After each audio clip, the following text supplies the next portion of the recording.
The Path of Prosperity by James Allen. Foreword. I looked around upon the world and saw that it was shadowed by sorrow and scorched by the fierce fires of suffering. And I looked for the cause. I looked around but could not find it. I looked in books but could not find it. I looked within and found there both the cause and the self-made nature of that cause. I looked again and deeper and found the remedy. I found one law, the law of love, one life, the life of adjustment to that law, one truth, the truth of a conquered mind and a quiet and obedient heart. And I dreamed of writing a book which should help men and women, whether rich or poor, learned or unlearned, worldly or unworldly, to find within themselves the source of all success, all happiness, all accomplishment, all truth. And the dream remained with me, and at last became substantial, and now I send it forth into the world on its mission of healing and blessedness, knowing that it cannot fail to reach the homes and hearts of those who are waiting and ready to receive it. James Allen. Chapter 1. The Lesson of Evil. Unrest and pain and sorrow are the shadows of life. There is no heart in all the world that has not felt the sting of pain. No mind has not been tossed upon the dark waters of trouble. No eye that has not wept the hot, blinding tears of unspeakable anguish. There is no household where the great destroyers, disease and death, have not entered, severing heart from heart and casting over all the dark pall of sorrow. In the strong and apparently indestructible meshes of evil, all are more or less fast caught, and pain, unhappiness, and misfortune wait upon mankind. With the object of escaping, or in some way mitigating this overshadowing gloom, men and women rush blindly into innumerable devices, pathways by which they fondly hope to enter into a happiness which will not pass away. Such are the drunkard and the harlot, who revel in sensual excitements. Such is the exclusive aesthete, who shuts himself out from the sorrows of the world, and surrounds himself with enervating luxuries. Such is he who thirsts for wealth or fame, and subordinates all things to the achievement of that object. And such are they who seek consolation in the performance of religious rites. And to all the happiness sought seems to come, and the soul, for a time, is lulled into a sweet security and an intoxicating forgetfulness of the existence of evil. But the day of disease comes at last, or some great sorrow, temptation, or misfortune breaks suddenly in on the unfortified soul, and the fabric of its fancied happiness is torn to shreds. So over the head of every personal joy hangs the Damocletian sword of pain, ready at any moment to fall and crush the soul of him who is unprotected by knowledge. The child cries to be a man or woman. The man and woman sigh for the lost felicity of childhood. The poor man chafes under the chains of poverty by which he is bound, and the rich man often lives in fear of poverty, or scours the world in search of an elusive shadow he calls happiness. Sometimes the soul feels that it has found a secure peace and happiness in adopting a certain religion, in embracing an intellectual philosophy, or in building up an intellectual or artistic ideal, but some overpowering temptation proves the religion to be inadequate or insufficient. The theoretical philosophy is found to be a useless prop, or in a moment, the idealistic statue upon which the devotee has for years been laboring is shattered into fragments at. Is there then no way of escape from pain and sorrow? Are there no means by which bonds of evil may be broken? Is permanent happiness, secure prosperity, and abiding peace a foolish dream? No, there is a way, and I speak it with gladness, by which evil can be slain forever. There is a process by which disease, poverty, or any adverse condition or circumstance can be put on one side, never to return. There is a method by which a permanent prosperity can be secured, free from all fear of the return of adversity. And there is a practice by which unbroken and unending peace and bliss can be partaken of and realized. And the beginning of the way which leads to this glorious realization is the acquirement of a right understanding of the nature of evil. It is not sufficient to deny or ignore evil. It must be understood. It is not enough to pray to God to remove the evil. You must find out why it is there and what lesson it has for you. It is of no avail to fret and fume and chafe at the chains which bind you. You must know why and how you are bound. Therefore, reader, you must get outside yourself and must begin to examine and understand yourself. You must cease to be a disobedient child in the school of experience and must begin to learn with humility and patience the lessons that are set for your edification and ultimate perfection. For evil, when rightly understood, is found to be not an unlimited power or principle in the universe, but a passing phase of human experience, and it therefore becomes a teacher to those who are willing to learn. Evil is not an abstract something outside yourself. It is an experience in your own heart, and by patiently examining and rectifying your heart, you will be gradually led into the discovery of the origin and nature of evil, which will necessarily be followed by its complete eradication. All evil is corrective and remedial, and is therefore not permanent. It is rooted in ignorance of the true nature and relation of things, and so long as we remain in that state of ignorance, we remain subject to evil. There is no evil in the universe which is not the result of ignorance, and which would not, if we were ready and willing to learn its lesson, lead us to higher wisdom and then vanish away. But men remain in evil, and it does not pass away because men are not willing or prepared to learn the lesson which it came to teach them. I knew a child who, every night when its mother took it to bed, cried to be allowed to play with the candle, and one night, when the mother was off guard for a moment, the child took hold of the candle. The inevitable result followed, and the child never wished to play with the candle again. By its one foolish act, it learned perfectly the lesson of obedience, and entered into the knowledge that fire burns. And this incident is a complete illustration of the nature, meaning, and ultimate result of all sin and evil. As the child suffered through its own ignorance of the real nature of fire, so older children suffer through their ignorance of the real nature of the things which they weep for and strive after, and which harm them when they are secured. The only difference being that in the latter case, the ignorance and evil are more deeply rooted and obscure. Evil has always been symbolized by darkness, and good by light, and hidden within the symbol is contained the perfect interpretation, the reality. For just as light always floods the universe, and darkness is only a mere speck or shadow cast by a small body intercepting a few rays of the illimitable light, so the light of the supreme good is the positive and life-giving power which floods the universe. And evil, the insignificant shadow, cast by the self that intercepts and shuts off the illuminating rays which, when night folds the world in its black, impenetrable mantle, no matter how dense the darkness, it covers but the small space of half our little planet, while the whole universe is ablaze with living light. And every soul knows that it will awaken the light in the morning. Know then, that when the dark night of sorrow, pain, or misfortune settles down upon your soul, and you stumble along with weary and uncertain steps, that you are merely intercepting your own personal desires between yourself and the boundless light of joy and bliss, and the dark shadow that covers you is cast by none and nothing but yourself. And just as the darkness without is but a negative shadow, an unreality which comes from nowhere, goes to nowhere, and has no abiding dwelling place, so the darkness within is equally a negative shadow passing over the evolving and light-born soul. But I fancy I hear someone say, why pass through the darkness of evil at all? Because by ignorance you have chosen to do so, and because by doing so you may understand both good and evil, and may the more appreciate the light by having passed through the darkness. As evil is the direct outcome of ignorance, so, when the lessons of evil are fully learned, ignorance passes away and wisdom takes its place. But as a disobedient child refuses to learn its lessons at school, so it is possible to refuse to learn the lessons of experience, and thus to remain in continual darkness, and to suffer continually recurring punishments in the form of disease, disappointment, and sorrow. He, therefore, who would shake himself free of the evil which encompasses him, must be willing and ready to learn, and must be prepared to undergo that disciplinary process, without which no grain of wisdom or abiding happiness and peace can be secured. A man may shut himself up in a dark room and deny that the light exists, but it is everywhere without, and darkness exists only in his own little room. So you may shut out the light of truth, or you may begin to pull down the walls of prejudice, self-seeking, and error which you have built around yourself, and so let in the glorious and omnipresent light.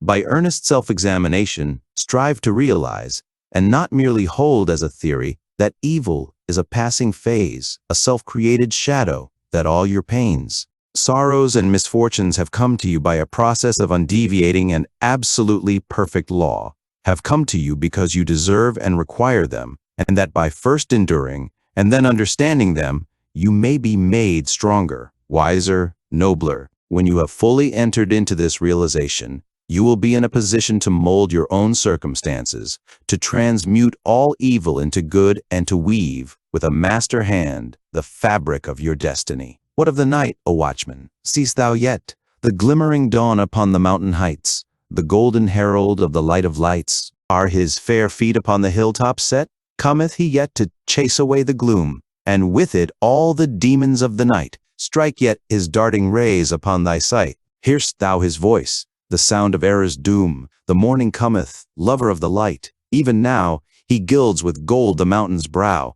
Dimly I see the path whereon even now his shining feet are set toward the night. Darkness shall pass away, and all the things that love the darkness and that hate the light shall disappear forever with the night. Rejoice, for thus the speeding herald sings. Chapter 2. The world a reflex of mental states. What you are, so is your world. Everything in the universe is resolved into your own inward experience. It matters little what is without, for it is all a reflection of your own state of consciousness. It matters everything what you are within, for everything without will be mirrored and colored accordingly. All that you positively know is contained in your own experience. All that you ever will know must pass through the gateway of experience, and so become part of yourself. Your own thoughts, desires, and aspirations comprise your world, and to you, all that there is in the universe of beauty and joy and bliss, or of ugliness and sorrow and pain, is contained within yourself. By your own thoughts you make or mar your life, your world, your universe. As you build within by the power of thought, so will your outward life and circumstances shape themselves accordingly. Whatsoever you harbor in the inmost chambers of your heart will, sooner or later, by the inevitable law of reaction, shape itself in your outward life. The soul that is impure, sordid, and selfish is gravitating with unerring precision toward misfortune and catastrophe. The soul that is pure, unselfish, and noble is gravitating with equal precision toward happiness and prosperity. Every soul attracts its own, and nothing can possibly come to it that does not belong to it.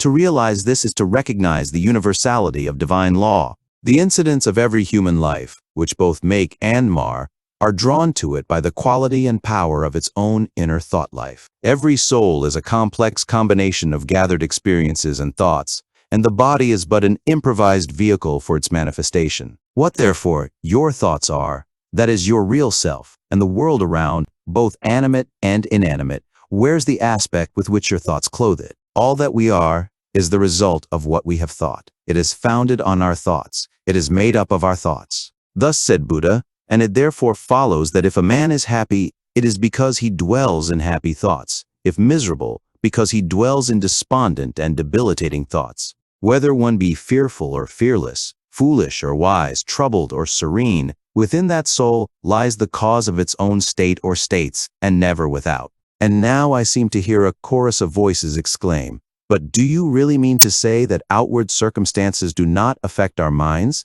I do not say that, but I say this, and know it to be an infallible truth, that circumstances can only affect you in so far as you allow them to do so. You are swayed by circumstances because you have not a right understanding of the nature, use, and power of thought. You believe, and upon this little word belief hang all our sorrows and joys, that outward things have the power to make or mar your life. By so doing you submit to those outward things, confess that you are their slave, and they your unconditional master. By so doing, you invest them with a power which they do not of themselves possess, and you succumb, in reality, not to the mere circumstances, but to the gloom or gladness, the fear or hope, the strength or weakness, which your thought sphere has thrown around them. I knew two men who, at an early age, lost the hard-earned savings of years. One was very deeply troubled, and gave way to chagrin, worry, and despondency. The other, on reading in his morning paper that the bank in which his money was deposited had hopelessly failed, and that he had lost all, quietly and firmly remarked, "Well, it's gone, and trouble and worry won't bring it back, but hard work will." He went to work with renewed vigor, and rapidly became prosperous, while the former man, continuing to mourn the loss of his money, and to grumble at his bad luck, remained the sport and tool of adverse circumstances, in reality of his own weak and slavish thoughts. The loss of money was a curse to the one because he clothed the event with dark and dreary thoughts. It was a blessing to the other because he threw around it thoughts of strength, of hope, and renewed endeavor. If circumstances had the power to bless or harm, they would bless and harm all men alike, but the fact that the same circumstances will be alike good and bad to different souls proves that the good or bad is not in the circumstance, but only in the mind of him that encounters it. When you begin to realize this, you will begin to control your thoughts, to regulate and discipline your mind, and to rebuild the inward temple of your soul,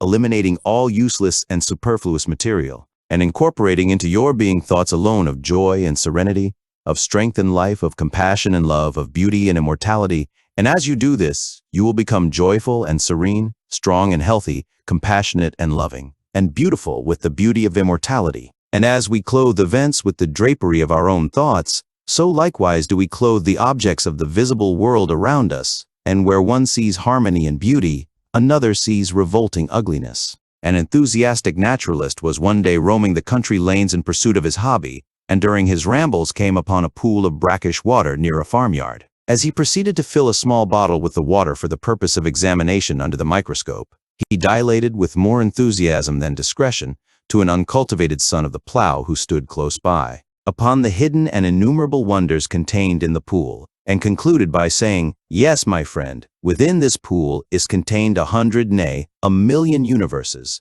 had we but the sense or the instrument by which we could apprehend them." And the unsophisticated one ponderously remarked, "I know the water be full of tadpoles, but they be easy to catch." Where the naturalist, his mind stored with the knowledge of natural facts, saw beauty, harmony, and hidden glory, the mind unenlightened upon those things saw only an offensive mud puddle. The wild flower which the casual wayfarer thoughtlessly tramples upon is, to the spiritual eye of the poet, an angelic messenger from the invisible. To the many, the ocean is but a dreary expanse of water on which ships sail and are sometimes wrecked. To the soul of the musician it is a living thing, and he hears in all its changing moods divine harmonies. Where the ordinary mind sees disaster and confusion, the mind of the philosopher sees the most perfect sequence of cause and effect, and where the materialist sees nothing but endless death, the mystic sees pulsating and eternal life. And as we clothe both events and objects with our own thoughts, so likewise do we clothe the souls of others in the garments of our thoughts. The suspicious believe everybody to be suspicious. The liar feels secure in the thought that he is not so foolish as to believe that there is such a phenomenon as a strictly truthful person. The envious see envy in every soul. The miser thinks, everybody is eager to get his money. He who has subordinated conscience in the making of his wealth sleeps with a revolver under his pillow, wrapped in the delusion that the world is full of conscienceless people who are eager to rob him, and the abandoned sensualist looks upon the saint as a hypocrite. On the other hand, those who dwell in loving thoughts see that in all which calls forth their love and sympathy, the trusting and honest are not troubled by suspicions. The good-natured and charitable who rejoice at the good fortune of others scarcely know what envy means. And he who has realized the divine within himself recognizes it in all beings, even in the beasts. And men and women are confirmed in their mental outlook because of the fact that, by the law of cause and effect, they attract to themselves that which they send forth, and so come in contact with people similar to themselves.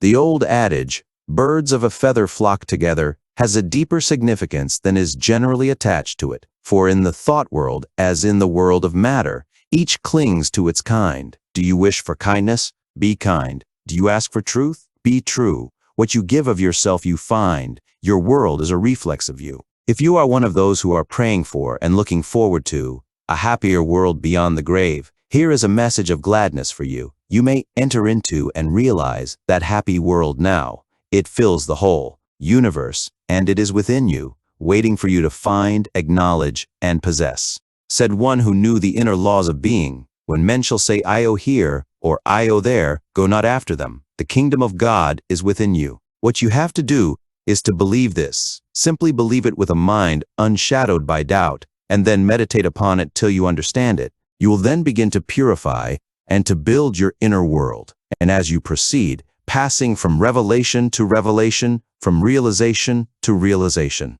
you will discover the utter powerlessness of outward things beside the magic potency of a self-governed soul. If thou wouldst right the world and banish all its evils and its woes, make its wild places bloom, and its drear deserts blossom as the rose, then right thyself. If thou wouldst turn the world from its long, lone captivity in sin, restore all broken hearts, slay grief, and let sweet consolation in, turn thou thyself. If thou wouldst cure the world of its long sickness, end its grief and pain, bring in all healing joy, and give to the afflicted rest again, then cure thyself. If thou wouldst wake the world, out of its dream of death and darkening strife, bring it to love and peace, and light and brightness of immortal life. Wake thou thyself. Chapter 3. The way out of undesirable conditions. Having seen and realized that evil is but a passing shadow thrown by the intercepting self across the transcendent form of the eternal good, and that the world is a mirror in which each sees a reflection of himself,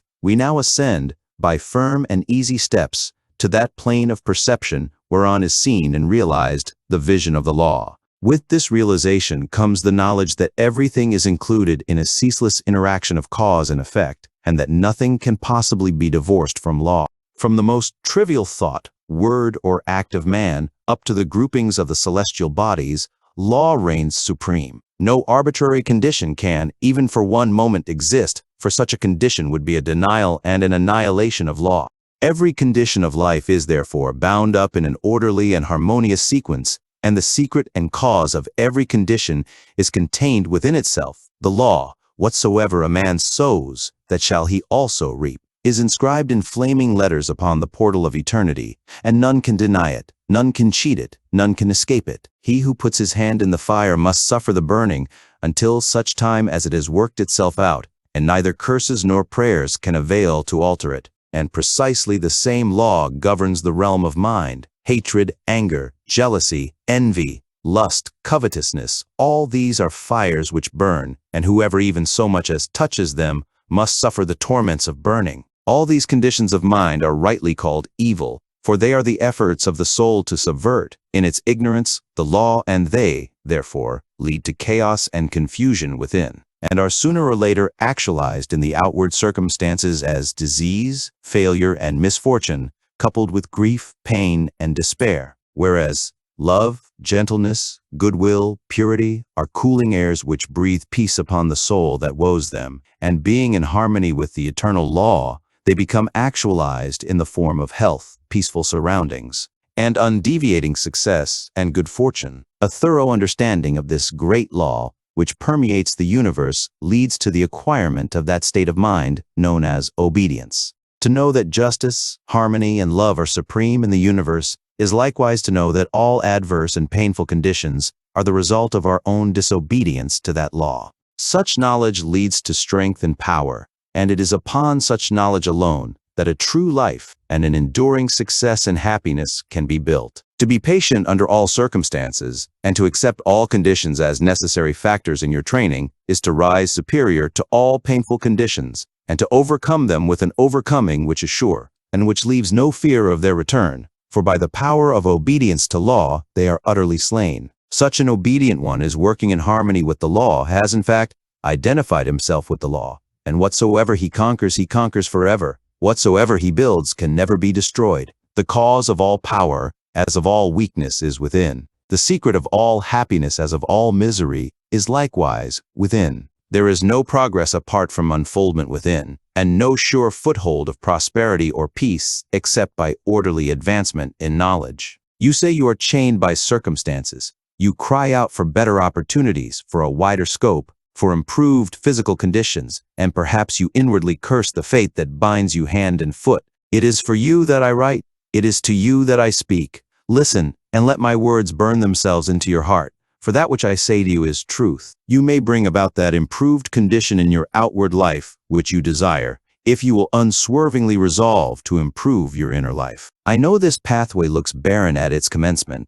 Truth always does. It is only error and delusion which are at first inviting and fascinating. But if you undertake to walk it, if you perseveringly discipline your mind, eradicating your weaknesses, and allowing your soul forces and spiritual powers to unfold themselves, you will be astonished at the magical changes which will be brought about in your outward life. As you proceed, golden opportunities will be strewn across your path, and the power and judgment to properly utilize them will spring up within you. Genial friends will come unbidden to you. Sympathetic souls will be drawn to you as the needle is to the magnet, and books and all outward aids that you require will come to you unsought. Perhaps the chains of poverty hang heavily upon you, and you are friendless and alone, and you long with an intense longing that your load may be lightened. But the load continues, and you seem to be enveloped in an ever-increasing darkness. Perhaps you complain, you bewail your lot, you blame your birth, your parents, your employer, or the unjust powers who have bestowed upon you so undeservedly poverty and hardship,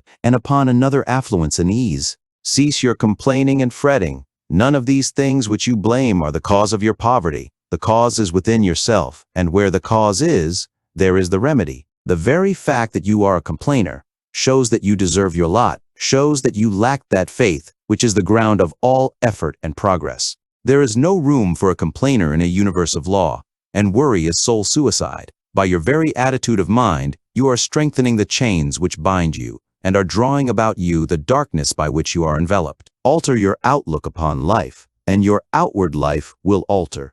Build yourself up in the faith and knowledge, and make yourself worthy of better surroundings and wider opportunities. Be sure, first of all, that you are making the best of what you have. Do not delude yourself into supposing that you can step into greater advantages whilst overlooking smaller ones, for if you could, the advantage would be impermanent, and you would quickly fall back again in order to learn the lesson which you had neglected. As the child at school must master one standard before passing on to the next, so, before you can have that greater good which you so desire, must you faithfully employ that which you already possess. The parable of the talents is a beautiful story illustrative of this truth, for does it not plainly show that if we misuse, neglect, or degrade that which we possess, be it ever so mean and insignificant, even that little will be taken from us, for, by our conduct, we show that we are unworthy of it. Perhaps you are living in a small cottage, and are surrounded by unhealthy and vicious influences. You desire a larger and more sanitary residence.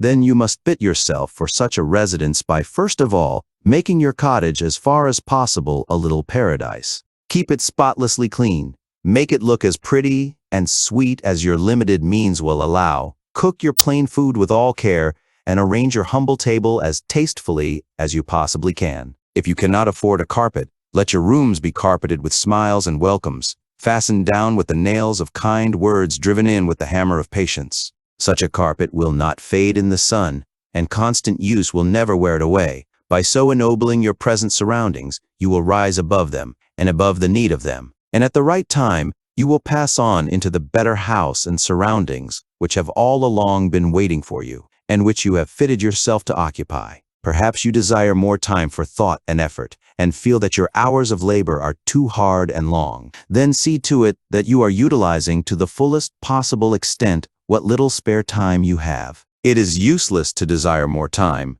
if you are already wasting what little you have, for you would only grow more indolent and indifferent. Even poverty and lack of time and leisure are not the evils that you imagine they are. And if they hinder you in your progress, it is because you have clothed them in your own weaknesses, and the evil that you see in them is really in yourself. Endeavor to fully and completely realize that in so far as you shape and mold your mind, you are the maker of your destiny, and as, by the transmuting power of self-discipline, you realize this more and more, you will come to see that these so-called evils may be converted into blessings. You will then utilize your poverty for the cultivation of patience, hope, and courage, and your lack of time in the gaining of promptness of action and decision of mind, by seizing the precious moments as they present themselves for your acceptance. As in the rankest soil, the most beautiful flowers are grown, so in the dark soil of poverty the choicest flowers of humanity have developed and bloomed. Where there are difficulties to cope with and unsatisfactory conditions to overcome, there virtue most flourishes and manifests its glory. It may be that you are in the employ of a tyrannous master or mistress, and you feel that you are harshly treated. Look upon this also as necessary to your training. Return your employer's unkindness with gentleness and forgiveness. Practice unceasingly patience and self-control. Turn the disadvantage to account by utilizing it for the gaining of mental and spiritual strength. And by your silent example and influence, you will thus be teaching your employer, will be helping him to grow ashamed of his conduct, and will, at the same time, be lifting yourself up to that height of spiritual attainment by which you will be enabled to step into new and more congenial surroundings at the time when they are presented to you. Do not complain that you are a slave, but lift yourself up by noble conduct above the plane of slavery. Before complaining that you are a slave to another, be sure that you are not a slave to self. Look within. Look searchingly, and have no mercy upon yourself. You will find there, perchance, slavish thoughts, slavish desires, and in your daily life and conduct slavish habits. Conquer these, Cease to be a slave to self, and no man will have the power to enslave you. As you overcome self, you will overcome all adverse conditions, and every difficulty will fall before you. Do not complain that you are oppressed by the rich. Are you sure that if you gained riches, you would not be an oppressor yourself? Remember that there is the eternal law which is absolutely just, and that he who oppresses today must himself be oppressed tomorrow, and from this there is no way of escape. And perhaps you, yesterday, in some former existence, were rich and an oppressor, and that you are now merely paying off the debt which you owe to the great law. Practice, therefore, fortitude and faith, all constantly in mind upon the eternal justice, the eternal good. Endeavor to lift yourself above the personal and the transitory into the impersonal and permanent. Shake off the delusion that you are being injured or oppressed by another, and try to realize, by a profounder comprehension of your inner life and the laws which govern that life, that you are only really injured by what is within you. There is no practice more degrading, debasing, and soul-destroying than that of self-pity. Cast it out from you. While such a canker is feeding upon your heart, you can never expect to grow into a fuller life. Cease from the condemnation of others and begin to condemn yourself. Condone none of your acts, desires, or thoughts that will not bear comparison with spotless purity or endure the light of sinless good. By so doing, you will be building your house upon the rock of the eternal, and all that is required for your happiness and well-being will come to you in its own time. There is positively no way of permanently rising above poverty or any undesirable condition, except by eradicating those selfish and negative conditions within, of which these are the reflection, and by virtue of which they continue. The way to true riches is to enrich the soul by the acquisition of virtue. Outside of real heart virtue, there is neither prosperity nor power, but only the appearances of these. I am aware that men make money who have acquired no measure of virtue, and have little desire to do so. But such money does not constitute true riches, and its possession is transitory and feverish. Here is David's testimony. For I was envious at the foolish when I saw the prosperity of the wicked. Their eyes stand out with fatness. They have more than heart could wish. Verily, I have cleansed my heart in vain, and washed my hands in innocence. When I thought to know this, it was too painful for me, until I went into the sanctuary of God. Then understood I their end. The prosperity of the wicked was a great trial to David, until he went into the sanctuary of God, and then he knew their end. You likewise may go into that sanctuary. It is within you. It is that state of consciousness which remains when all that is sordid and personal and impermanent is risen above, and universal and eternal principles are realized. That is the God state of consciousness. It is the sanctuary of the Most High, when by long strife and self-discipline you have succeeded in entering the door of that holy temple, you will perceive, with unobstructed vision, the end and fruit of all human thought and endeavor, both good and evil. You will then no longer relax your faith when you see the immoral man accumulating outward riches, for you will know that he must come again to poverty and degradation. The rich man who is barren of virtue is, in reality, poor, and as surely as the waters of the river are drifting to the ocean, so surely is he, in the midst of all his riches, drifting towards poverty and misfortune, and though he die rich, yet must he return to reap the bitter fruit of all of his immorality. And though he become rich many times, yet as many times must he be thrown back into poverty, until by long experience and suffering he conquers the poverty within. But the man who is outwardly poor, yet rich in virtue, is truly rich, and in the midst of all his poverty, he is surely traveling towards prosperity, and abounding joy and bliss await his coming. If you would become truly and permanently prosperous,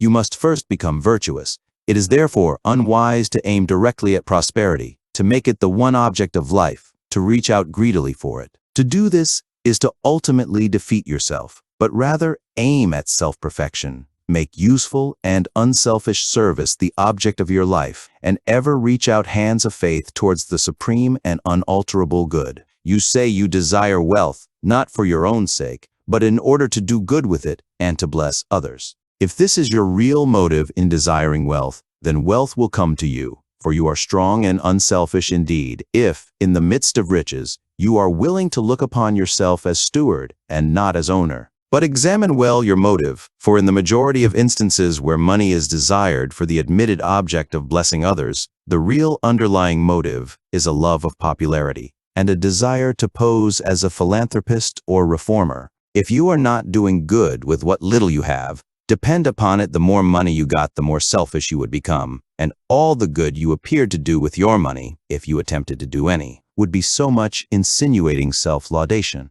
If your real desire is to do good, there is no need to wait for money before you do it. You can do it now, this very moment, and just where you are. You are really so unselfish as you believe yourself to be. You will show it by sacrificing yourself for others now. No matter how poor you are, there is room for self-sacrifice, for did not the widow put her all into the treasury? The heart that truly desires to do good does not wait for money before doing it, but comes to the altar of sacrifice, and leaving there the unworthy elements of self, goes out and breathes upon neighbor and stranger, friend and enemy, alike the breath of blessedness. As the effect is related to the cause, so is prosperity and power related to the inward good, and poverty and weakness to the inward evil. Money does not constitute true wealth, nor position, nor power, and to rely upon it alone is to stand upon a slippery place. Your true wealth is your stock of virtue, and your true power the uses to which you put it. Rectify your heart, and you will rectify your life. Lust,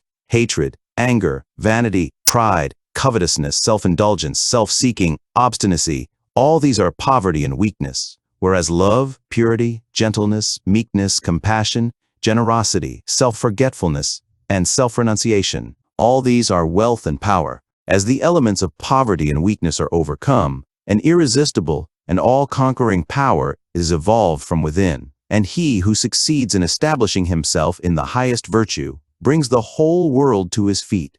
But the rich, as well as the poor, have their undesirable conditions, and are frequently farther removed from happiness than the poor. And here we see how happiness depends, not upon outward aids or possessions, but upon the inward life. Perhaps you are an employer, and you have endless trouble with those whom you employ, and when you do get good and faithful servants, they quickly leave you. As a result, you are beginning to lose, or have completely lost, your faith in human nature. You try to remedy matters by giving better wages, and by allowing certain liberties, yet matters remain unaltered. Let me advise you. The secret of all your trouble is not in your servants, it is in yourself. And if you look within, with a humble and sincere desire to discover and eradicate your error, you will, sooner or later, find the origin of all your unhappiness. It may be some selfish desire, or lurking suspicion, or unkind attitude of mind which sends out its poison upon those about you, and reacts upon yourself, even though you may not show it in your manner or speech. Think of your servants with kindness. Consider of them that extremity of service which you yourself would not care to perform were you in their place. Rare and beautiful is that humility of soul by which a servant entirely forgets himself in his master's good, but far rarer and beautiful with a divine beauty is that nobility of soul by which a man, forgetting his own happiness, seeks the happiness of those who are under his authority and who depend upon him for their bodily sustenance. And such a man's happiness is increased tenfold. Nor does he need to complain of those whom he employs, said a well-known and extensive employer of labor who never needs to dismiss an employee. I have always had the happiest relations with my work people. If you ask me how it is to be accounted for, I can only say that it has been my aim from the first to do to them as I would wish to be done by. Herein lies the secret by which all desirable conditions are secured, and all that are undesirable are overcome. Do you say that you are lonely and unloved,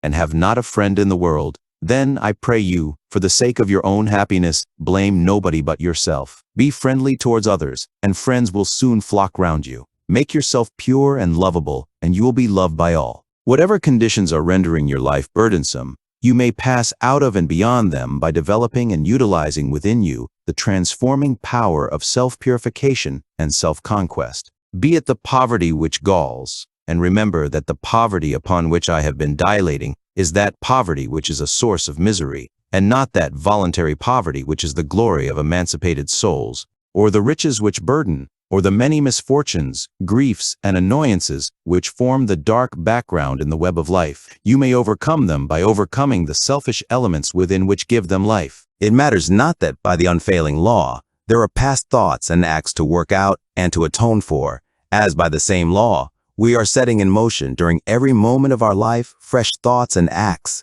and we have the power to make them good or ill. Nor does it follow that if a man, reaping what he has sown, must lose money or forfeit position, that he must also lose his fortitude or forfeit his uprightness, and it is in these that his wealth and power and happiness are to be found. He who clings to self is his own enemy and is surrounded by enemies. He who relinquishes self is his own savior and is surrounded by friends like a protecting belt. Before the divine radiance of a pure heart, all darkness vanishes and all clouds melt away, and he who has conquered self has conquered the universe. Come then, out of your poverty, come out of your pain, come out of your troubles and sighings and complainings and heartaches and loneliness by coming out of yourself. Let the old tattered garment of your petty selfishness fall from you and put on the new garment of universal love. You will then realize the inward heaven, and it will be reflected in all your outward life. He who sets his foot firmly upon the path of self-conquest, who walks, aided by the staff of faith,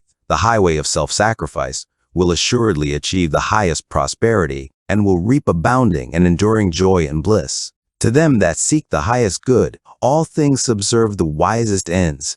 Naught comes as ill, and wisdom lends wings to all shapes of evil brood. The darkening sorrow veils a star that waits to shine with gladsome light. Hell waits on heaven, and after night comes golden glory from afar. Defeats are steps by which we climb, with purer aim to nobler ends. Loss leads to gain, and joy attends. True footsteps up the hills of time. Pain leads to paths of holy bliss, to thoughts and words and deeds divine, and clouds that gloom and rays that shine. Along life's upward highway kiss, misfortune does but cloud the way, whose end and summit in the sky of bright success, sunkest and high, awaits our seeking and our stay. The heavy pall of doubts and fears, that clouds the valley of our hopes, the shades with which the spirit copes, the bitter harvesting of tears, the heartaches, miseries, and griefs, the bruisings born of broken ties. All these are steps by which we rise to living ways of sound beliefs.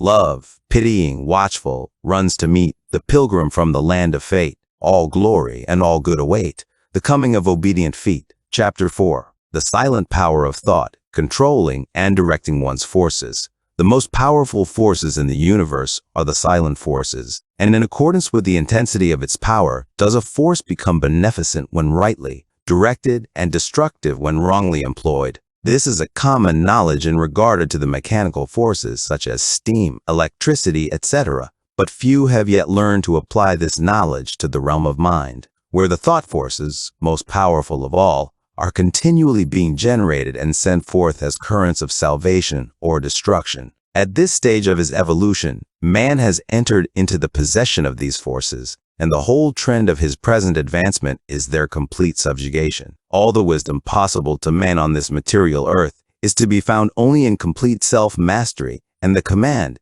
"Love your enemies," resolves itself into an exhortation to enter here and now, into the possession of that sublime wisdom, by taking hold of, mastering, and transmuting those mind forces to which man is now slavishly subject, and by which he is helplessly borne, like a straw on the stream, upon the currents of selfishness. The Hebrew prophets, with their perfect knowledge of the supreme law, always related outward events to inward thought, and associated national disaster or success with the thoughts and desires that dominated the nation at the time. The knowledge of the causal power of thought is the basis of all their prophecies, as it is the basis of all real wisdom and power. National events are simply the working out of the psychic forces of the nation. Wars, plagues, and famines are the meeting and clashing of wrongly directed thought forces, the culminating points at which destruction steps in as the agent of the law. It is foolish to ascribe war to the influence of one man or to one body of men. It is the crowning horror of national selfishness. It is the silent and conquering thought forces which bring all things into manifestation. The universe grew out of thought. Matter in its last analysis is found to be merely objectivized thought. All men's accomplishments were first wrought out in thought, and then objectivized. The author, the inventor, the architect first builds up his work in thought, and having perfected it in all its parts as a complete and harmonious whole upon the thought plane, he then commences to materialize it, to bring it down to the material or sense plane. When the thought forces are directed in harmony with the overruling law, they are upbuilding and preservative, but when subverted they become disintegrating and self-destructive. To adjust all your thoughts to a perfect and unswerving faith in the omnipotence and supremacy of good is to cooperate with that good and to realize within yourself the solution and destruction of all evil. Believe and ye shall live. And here we have the true meaning of salvation. Salvation from the darkness and negation of evil by entering into and realizing the living light of the eternal good, where there is fear, worry, anxiety, doubt, trouble, chagrin, or disappointment, there is ignorance and lack of faith. All these conditions of mind are the direct outcome of selfishness and are based upon inherent belief in the power and supremacy of evil. They therefore constitute practical atheism, and to live in and become subject to these negative and soul-destroying conditions of mind is the only real atheism. It is salvation from such conditions that the race needs, and let no man boast of salvation whilst he is their helpless and obedient slave. To fear or to worry is as sinful as to curse, for how can one fear or worry if he intrinsically believes in the eternal justice, the omnipotent good, the boundless love? To fear, to worry, to doubt is to deny, to disbelieve. It is from such states of mind that all weakness and failure proceed, for they represent the annulling and disintegrating of the positive thought forces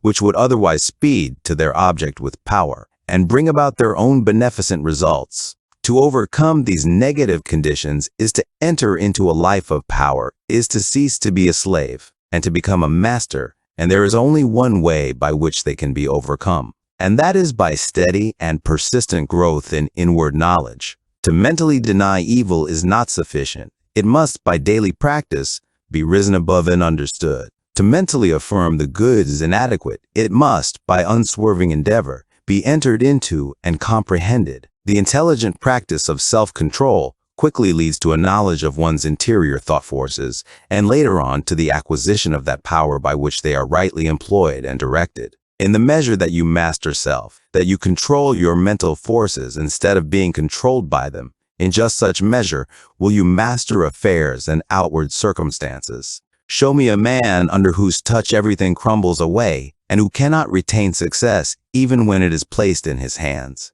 And I will show you a man who dwells continually in those conditions of mind which are the very negation of power. To be forever wallowing in the bogs of doubt, to be drawn continually into the quicksands of fear, or blown ceaselessly about by the winds of anxiety, is to be a slave, and to live the life of a slave, even though success and influence be forever knocking at your door seeking for admittance. Such a man, being without faith and without self-government, is incapable of the right government of his affairs, and is a slave to circumstances, in reality a slave to himself. Such are taught by affliction, and ultimately pass from weakness to strength by the stress of bitter experience. Faith and purpose constitute the motive power of life. There is nothing that a strong faith and an unflinching purpose may not accomplish. By the daily exercise of silent faith, the thought forces are gathered together, and by the daily strengthening of silent purpose, those forces are directed toward the object of accomplishment. Whatever your position in life may be,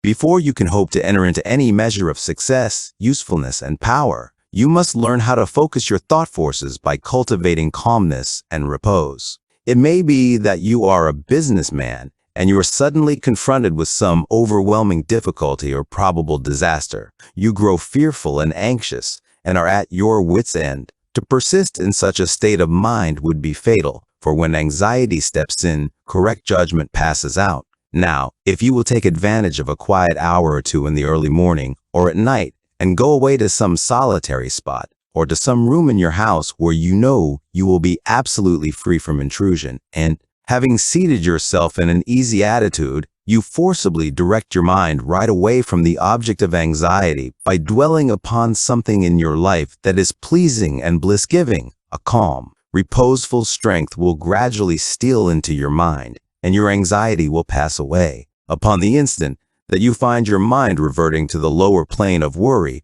bring it back again and re-establish it on the plane of peace and strength. When this is fully accomplished, you may then concentrate your whole mind upon the solution of your difficulty, and what was intricate and insurmountable to you in your hour of anxiety will be made plain and easy, and you will see, with that clear vision and perfect judgment which belong only to a calm and untroubled mind, the right course to pursue and the proper end to be brought about. It may be that you will have to try day after day before you will be able to perfectly calm your mind, but if you persevere, you will certainly accomplish it. And the course which is presented to you in that hour of calmness must be carried out. Doubtless, when you are again involved in the business of the day, and worries again creep in and begin to dominate you, you will begin to think that the course is a wrong or foolish one, but do not heed such suggestions. Be guided absolutely and entirely by the vision of calmness and not by the shadows of anxiety. The hour of calmness is the hour of illumination and correct judgment.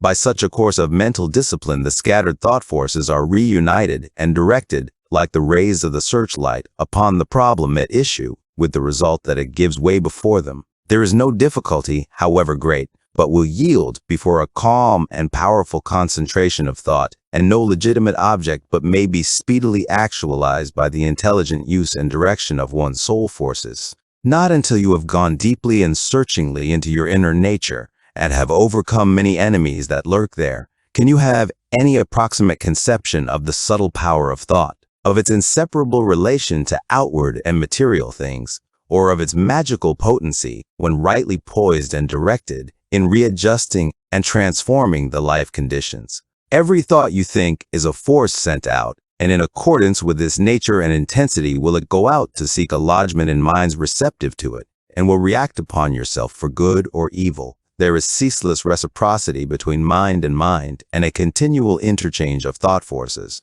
Selfish and disturbing thoughts are so many malignant and destructive forces, messengers of evil, sent out to stimulate and augment the evil in other minds, which in turn send them back upon you with added power. While thoughts that are calm, pure, and unselfish are so many angelic messengers sent out into the world with health, healing, and blessedness upon their wings, counteracting the evil forces, pouring the oil of joy upon the troubled waters of anxiety and sorrow, and restoring to broken hearts their heritage of immortality.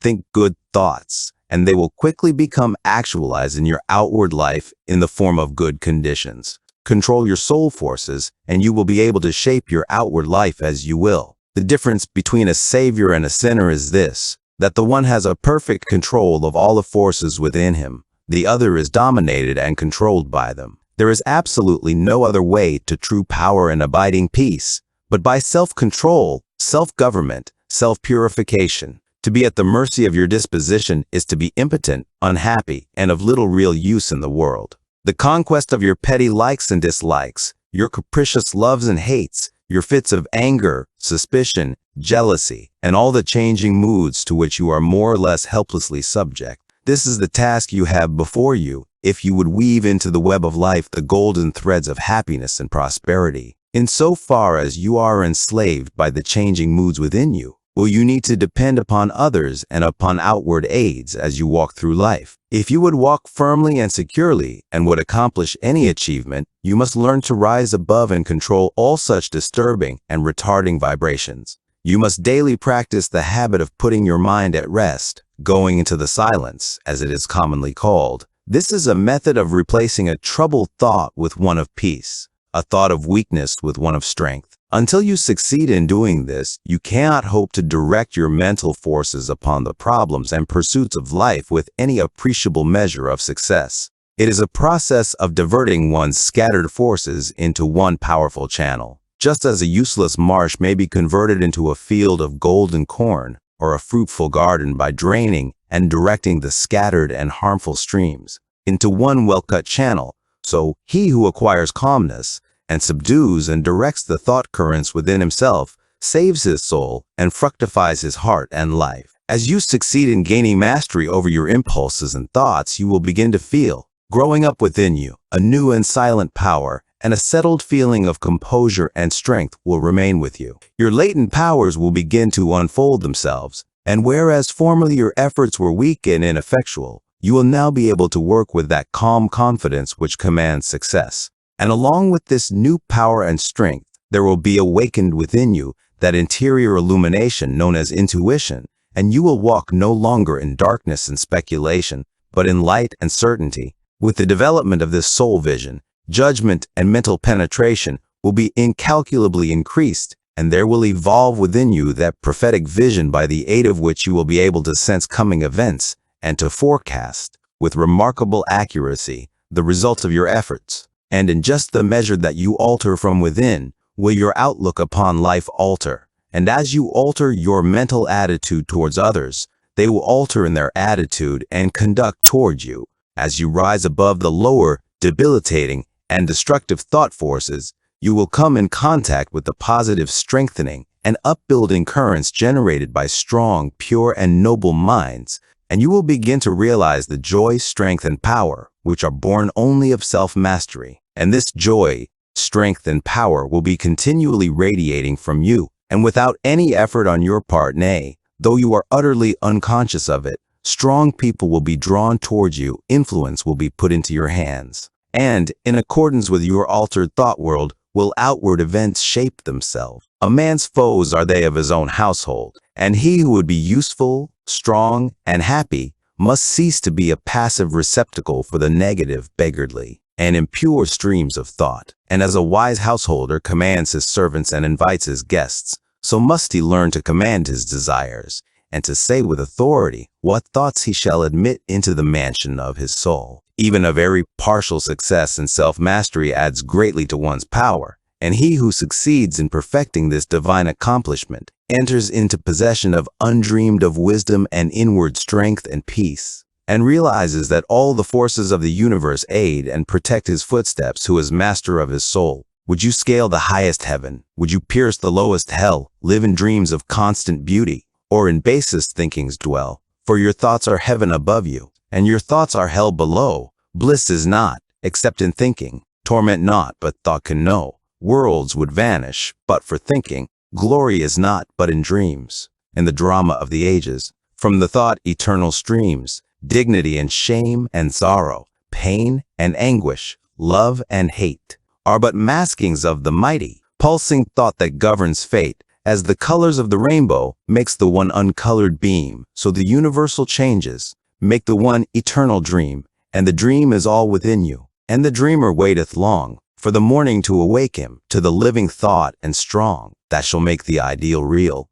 make to vanish dreams of hell, in the highest, holiest heaven, where the pure and perfect dwell. Evil is the thought that thinks it, good the thought that makes it so, light and darkness, sin and pureness. Likewise out of thinking grow. Dwell in thought upon the grandest, and the grandest you shall see. Fix your mind upon the highest, and the highest you shall be. Chapter 5. The Secret of Health, Success, and Power. We all remember with what intense delight as children we listened to the never-tiring fairy tale. How eagerly we followed the fluctuating fortunes of the good boy or girl, ever protected, in the hour of crisis, from the evil machinations of the scheming witch, the cruel giant, or the wicked king. And our little hearts never faltered for the fate of the hero or heroine, nor did we doubt their ultimate triumph over all their enemies, for we knew that the fairies were infallible, and that they would never desert those who had consecrated themselves to the good and the true. And what unspeakable joy pulsated within us when the fairy queen, bringing all her magic to bear at the critical moment, scattered all the darkness and trouble, and granted them the complete satisfaction of all their hopes,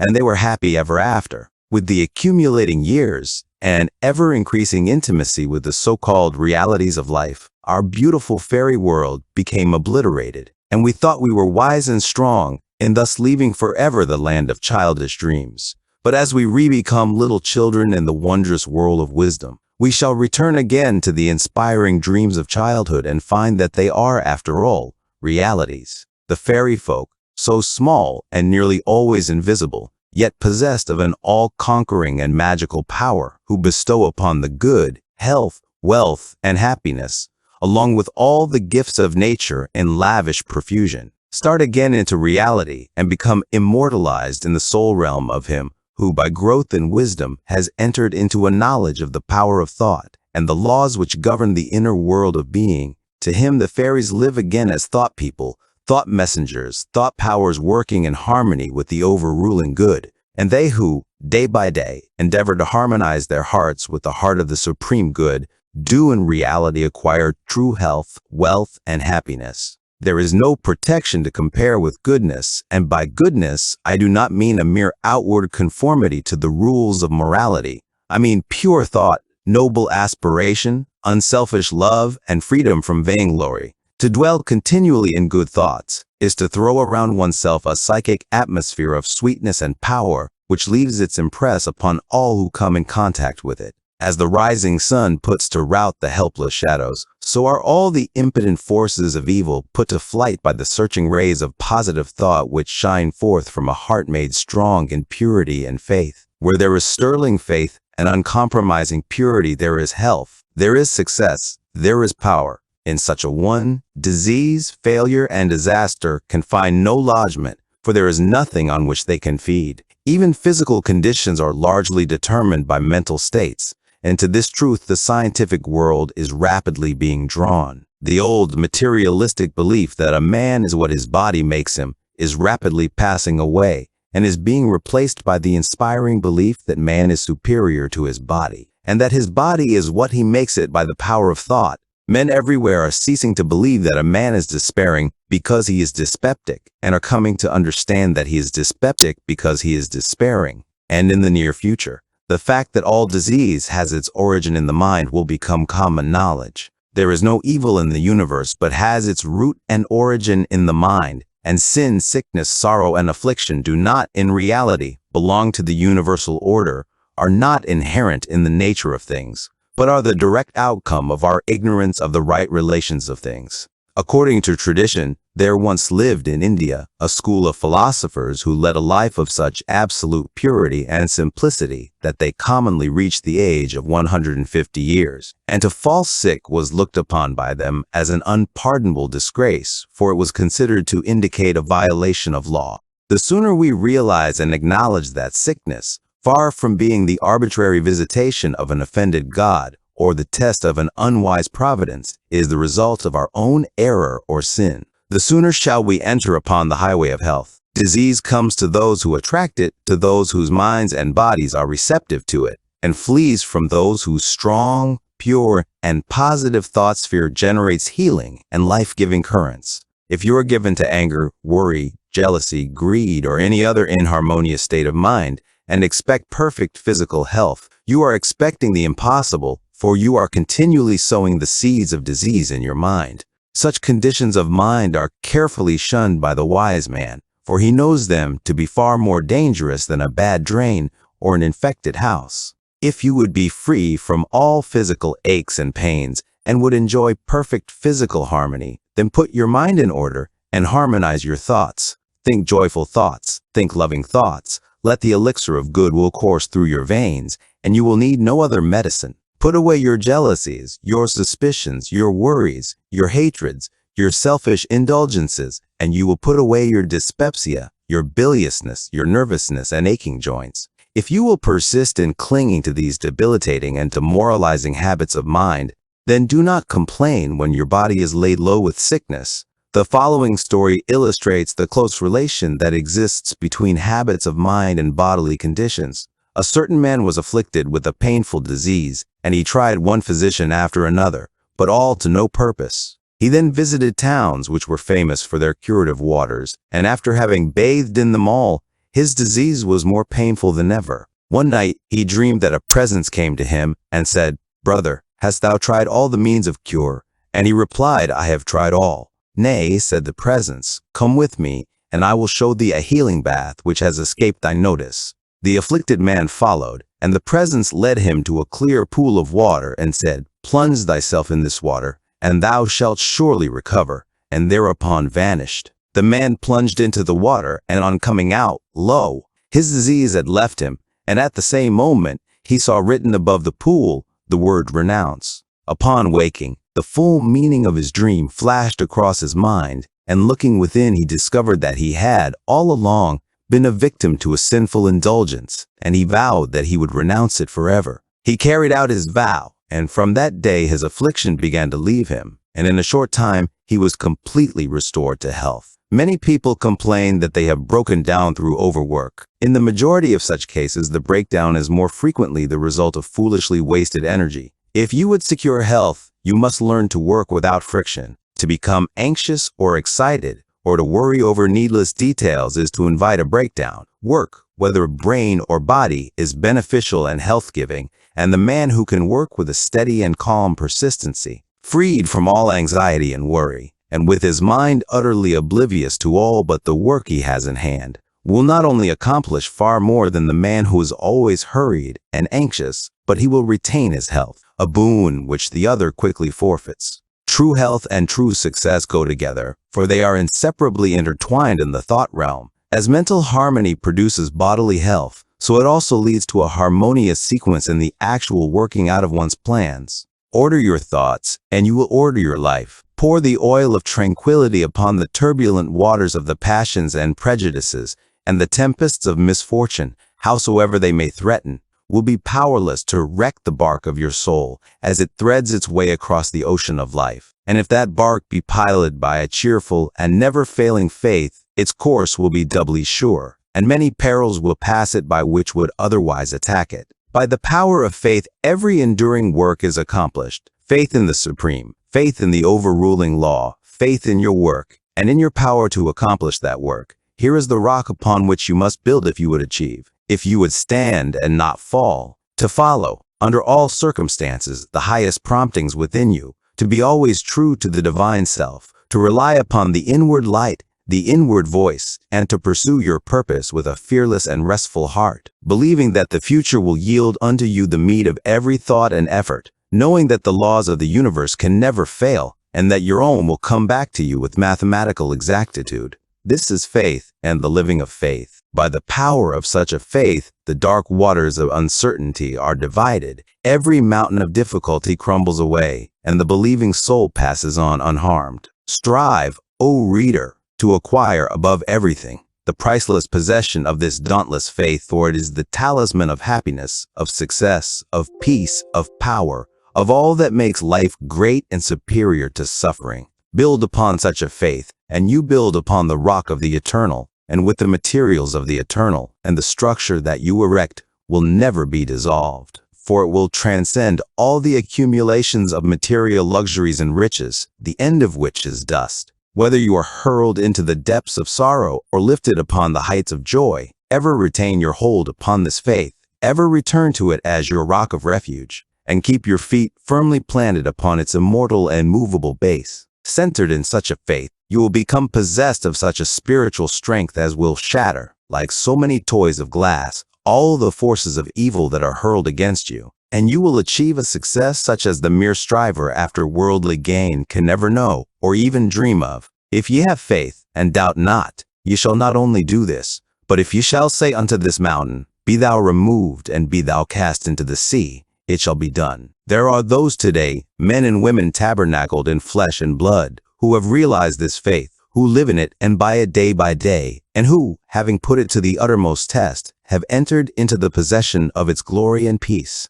Such have sent out the word of command, and the mountains of sorrow and disappointment, of mental weariness and physical pain have passed from them, and have been cast into the sea of oblivion. If you will become possessed of this faith, you will not need to trouble about your success or failure, and success will come. You will not need to become anxious about results, but will work joyfully and peacefully, knowing that right thoughts and right efforts will inevitably bring about right results. I know a lady who has entered into many blissful satisfactions, and recently a friend remarked to her, "Oh, how fortunate you are. You only have to wish for a thing, and it comes to you." And it did, indeed, appear so on the surface. But in reality, all the blessedness that has entered into this woman's life is the direct outcome of the inward state of blessedness which she has, throughout life, been cultivating and training toward perfection. Mere wishing brings nothing but disappointment. It is living that tells. The foolish wish and grumble. The wise work and wait. And this woman had worked without and within, but especially within upon heart and soul, and with the invisible hands of the Spirit she had built up, with the precious stones of faith, hope, joy, devotion, and love, a fair temple of light, whose glorifying radiance was ever round about her. It beamed in her eye, it shone through her countenance, it vibrated in her voice, and all who came into her presence felt its captivating spell. And as with her, so with you, your success, your failure, your influence, your whole life you carry about with you, for your dominant trends of thought are the determining factors in your destiny. Send forth loving, stainless, and happy thoughts, and blessings will fall into your hands, and your table will be spread with the cloth of peace. Send forth hateful, impure, and unhappy thoughts, and curses will rain down upon you, and fear and unrest will wait upon your pillow. You are the unconditional maker of your fate, be that fate what it may. Every moment you are sending forth from you the influences which will make or mar your life. Let your heart grow large and loving and unselfish, and great and lasting will be your influence and success. Even though you make little money, confine it within the narrow limits of self-interest, and even though you become a millionaire, your influence and success at the final reckoning will be found to be utterly insignificant. Cultivate, then, this pure and unselfish spirit, and combine with purity and faith, singleness of purpose, and you are evolving from within the elements, not only of abounding health and enduring success, but of greatness and power. If your present position is distasteful to you, and your heart is not in your work, nevertheless perform your duties with scrupulous diligence. And whilst resting your mind in the idea that the better position and greater opportunities are waiting for you, ever keep an active mental outlook for budding possibilities, so that when the critical moment arrives and the new channel presents itself, you will step into it with your mind fully prepared for the undertaking, and with that intelligence and foresight which is born of mental discipline. Whatever your task may be, concentrate your whole mind upon it. Throw into it all the energy of which you are capable. The faultless completion of small tasks leads inevitably to larger tasks. See to it that you rise by steady climbing, and you will never fall. And herein lies the secret of true power. Learn by constant practice how to husband your resources and to concentrate them at any moment upon a given point. The foolish waste all their mental and spiritual energy in frivolity, foolish chatter, or selfish argument, not to mention wasteful physical excesses. If you would acquire overcoming power, you must cultivate poise and passivity. You must be able to stand alone. All power is associated with immovability. The mountain, the massive rock, the storm-tried oak, all speak to us of power because of their combined solitary grandeur and defiant fixity, while the shifting sand, the yielding twig, and the waving reed speak to us of weakness, because they are movable and non-resistant and are utterly useless when detached from their fellows. He is the man of power who, when all his fellows are swayed by some emotion or passion, remains calm and unmoved. He only is fitted to command and control who has succeeded in commanding and controlling himself. The hysterical, the fearful, the thoughtless and frivolous, let such seek company, or they will fall for lack of support. But the calm, the fearless, the thoughtful, and let such seek the solitude of the forest, the desert, and the mountaintop. And to their power more power will be added, and they will more and more successfully stem the psychic currents and whirlpools which engulf mankind. Passion is not power. It is the abuse of power, the dispersion of power. Passion is like a furious storm which beats fiercely and wildly upon the embattled rock, whilst power is like the rock itself, which remains silent and unmoved through it all. That was a manifestation of true power when Martin Luther, wearied with the persuasions of his fearful friends, who were doubtful as to his safety should he go to Worms, replied, "If there were as many devils in Worms as there are tiles on the housetops, I would go." And when Benjamin Disraeli broke down in his first parliamentary speech and brought upon himself the derision of the House, that was an exhibition of germinal power when he exclaimed, "The day will come when you will consider it an honor to listen to me." When that young man, whom I knew, passing through continual reverses and misfortunes, was mocked by his friends and told to desist from further effort, and he replied, "The time is not far distant when you will marvel at my good fortune and success," he showed that he was possessed of that silent and irresistible power which has taken him over innumerable difficulties and crowned his life with success. If you have not this power, you may acquire it by practice, and the beginning of power is likewise the beginning of wisdom. You must commence by overcoming those purposeless trivialities to which you have hitherto been a willing victim.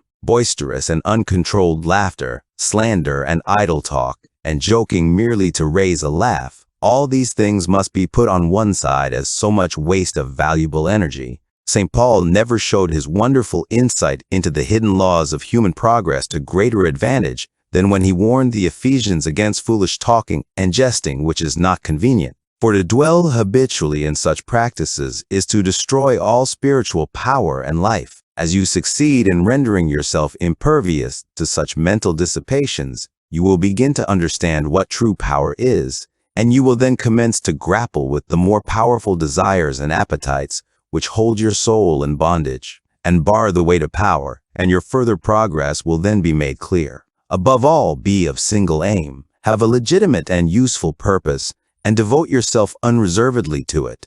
Let nothing draw you aside. Remember that the double-minded man is unstable in all his ways. Be eager to learn, but slow to beg. Have a thorough understanding of your work and let it be your own, and as you proceed, ever following the inward guide, the infallible voice, you will pass on from victory to victory, and will rise step by step to higher resting places, and your ever-broadening outlook will gradually reveal to you the essential beauty and purpose of life. Self-purified health will be yours, faith protected, success will be yours, self-governed, power will be yours, and all that you do will prosper, for ceasing to be a disjointed unit, self-enslaved, you will be in harmony with the great law, working no longer against, but with, the universal life, the eternal good. And what health you gain, it will remain with you. What success you achieve will be beyond all human computation and will never pass away. And what influence and power you wield will continue to increase throughout the ages, for it will be a part of that unchangeable principle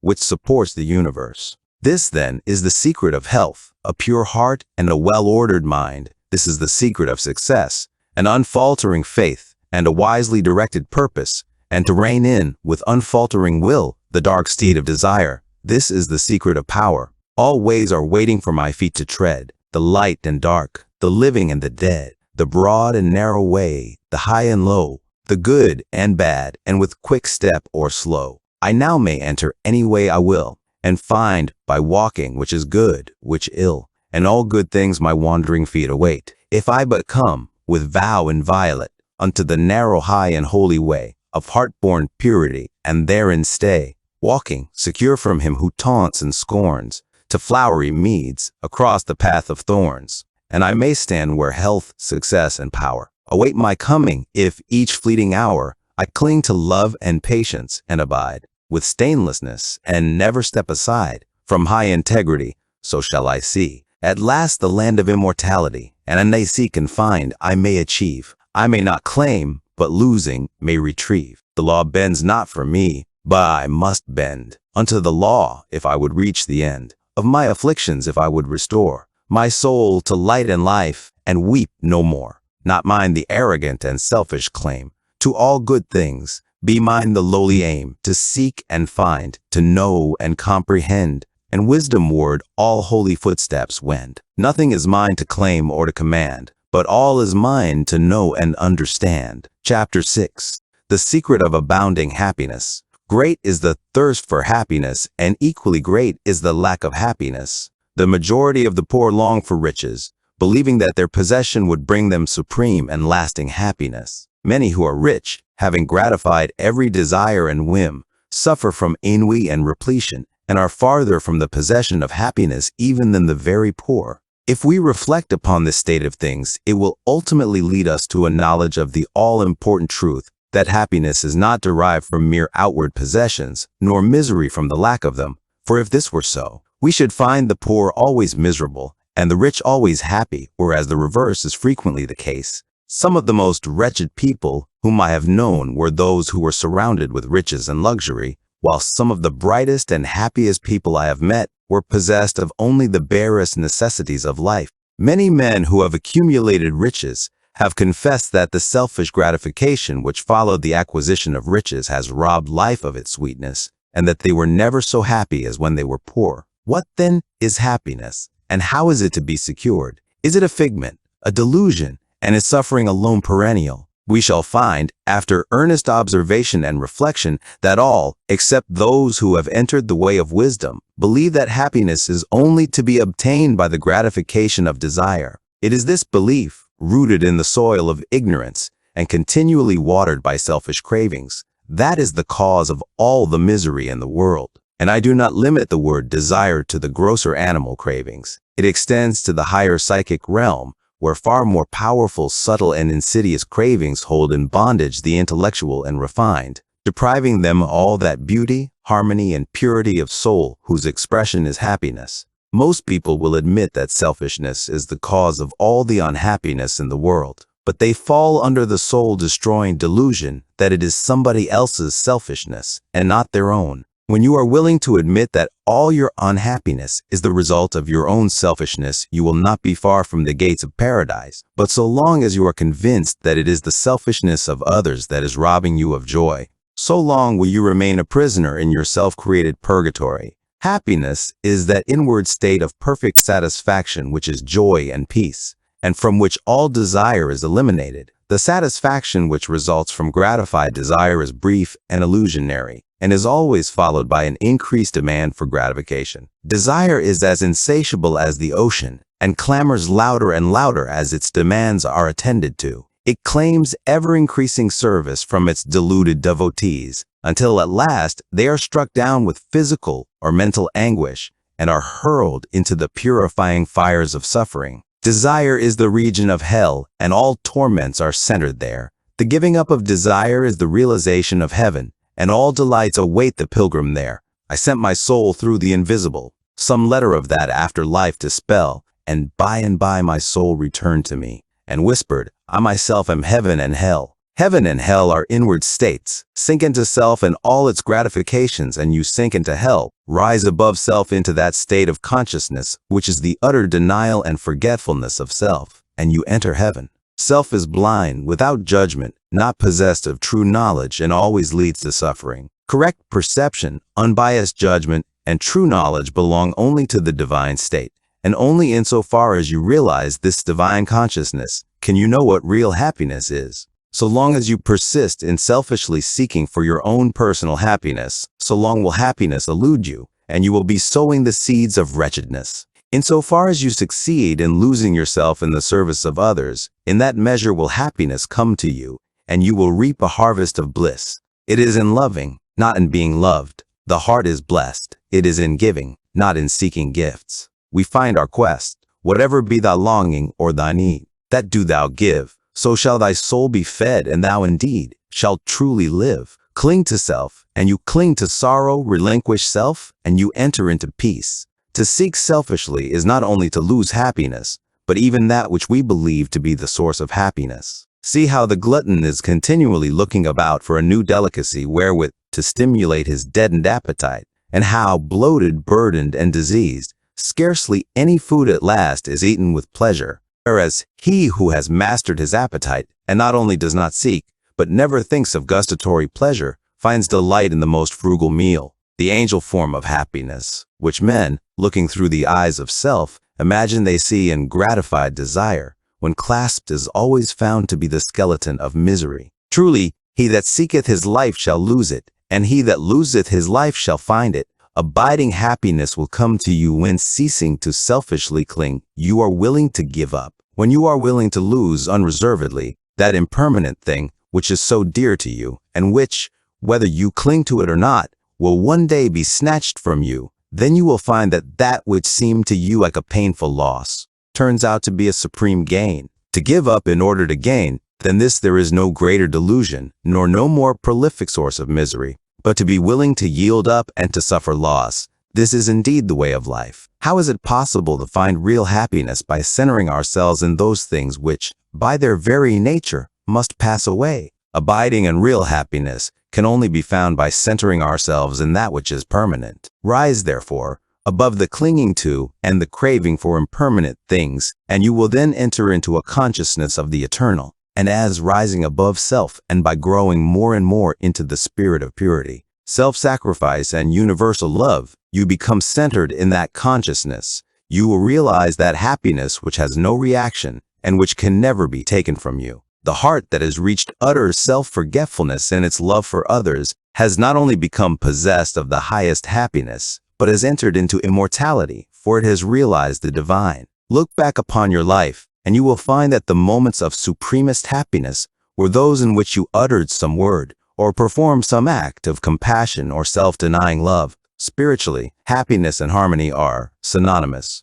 Harmony is one phase of the great law whose spiritual expression is love. All selfishness is discord, and to be selfish is to be out of harmony with the divine order. As we realize that all-embracing love, which is the negation of self, we put ourselves in harmony with the divine music, the universal song, and that ineffable melody which is true happiness becomes our own. Men and women are rushing hither and thither in the blind search for happiness, and cannot find it, nor ever will, until they recognize that happiness is already within them and round about them, filling the universe, and that they, in their selfish searching, are shutting themselves out from it. I followed happiness to make her mine. Past towering oak and swinging ivy vine, she fled, I chased, o'er slanting hill and dale, o'er fields and meadows in the purpling vale. Pursuing rapidly o'er dashing stream, I scaled the dizzy cliffs where eagles scream. I traversed swiftly every land and sea, but always happiness eluded me. Exhausted, fainting, I pursued no more, but sank to rest upon a barren shore. One came and asked for food, and one for alms. I placed the bread and gold in bony palms. One came for sympathy, and one for rest. I shared with every needy one my best. Sweet happiness, with form divine, stood by me, whispering softly, I am thine. These beautiful lines of Burleigh's express the secret of all abounding happiness. Sacrifice the personal and transient, and you rise at once into the impersonal and permanent. Give up that narrow, cramped self that seeks to render all things subservient to its own petty interests, and you will enter into the company of the angels, into the very heart and essence of universal love. Forget yourself entirely in the sorrows of others and in ministering to others, and divine happiness will emancipate you from all sorrow and suffering. Taking the first step with a good thought, the second with a good word, and the third with a good deed, I entered paradise. And you also may enter into paradise by pursuing the same course. It is not beyond, it is here. It is realized only by the unselfish. It is known in its fullness only to the pure in heart. If you have not realized this unbounded happiness, you may begin to actualize it by ever holding before you the lofty ideal of unselfish love and aspiring towards it. Aspiration or prayer is desire turned upward. It is the soul turning toward its divine source, where alone permanent satisfaction can be found. By aspiration, the destructive forces of desire are transmuted into divine and all-preserving energy. To aspire is to make an effort to shake off the trammels of desire. It is the prodigal made wise by loneliness and suffering, returning to his Father's mansion. As you rise above the sordid self, as you break, one after another, the chains that bind you, will you realize the joy of giving, as distinguished from the misery of grasping, giving of your substance, giving of your intellect, giving of the love and light that is growing within you. You will then understand that it is indeed more blessed to give than to receive, but the giving must be of the heart without any taint of self, without desire for reward. The gift of pure love is always attended with bliss. If, after you have given, you are wounded because you are not thanked or flattered, or your name put in the paper, know then that your gift was prompted by vanity and not by love, and you were merely giving in order to get, were not really giving, but grasping. Lose yourself in the welfare of others. Forget yourself in all that you do. This is the secret of abounding happiness. Ever be on the watch to guard against selfishness, and learn faithfully the divine lessons of inward sacrifice. So shall you climb the highest heights of happiness, and shall remain in the never-clouded sunshine of universal joy, clothed in the shining garment of immortality. Are you searching for the happiness that does not fade away? Are you looking for the joy that lives and leaves no grievous day? Are you panting for the waterbrooks of love and life and peace? Then let all dark desires depart and selfish seeking cease.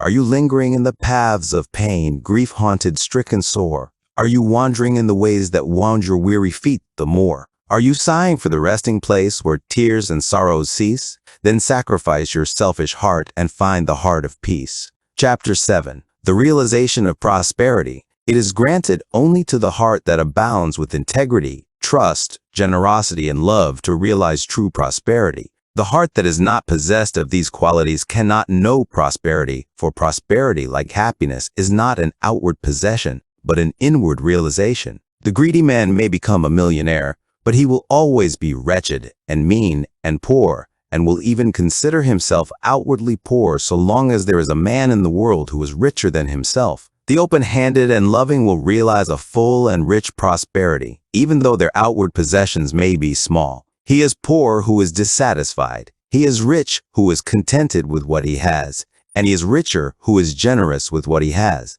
When we contemplate the fact that the universe is abounding in all good things, material as well as spiritual, and compare it with man's blind eagerness to secure a few gold coins or a few acres of dirt. It is then that we realize how dark and ignorant selfishness is. It is then that we know that self-seeking is self-destruction. Nature gives all without reservation and loses nothing. Man, grasping all, loses everything. If you would realize true prosperity, do not settle down, as many have done, into the belief that if you do right, everything will go wrong. Do not allow the word competition to shake your faith in the supremacy of righteousness.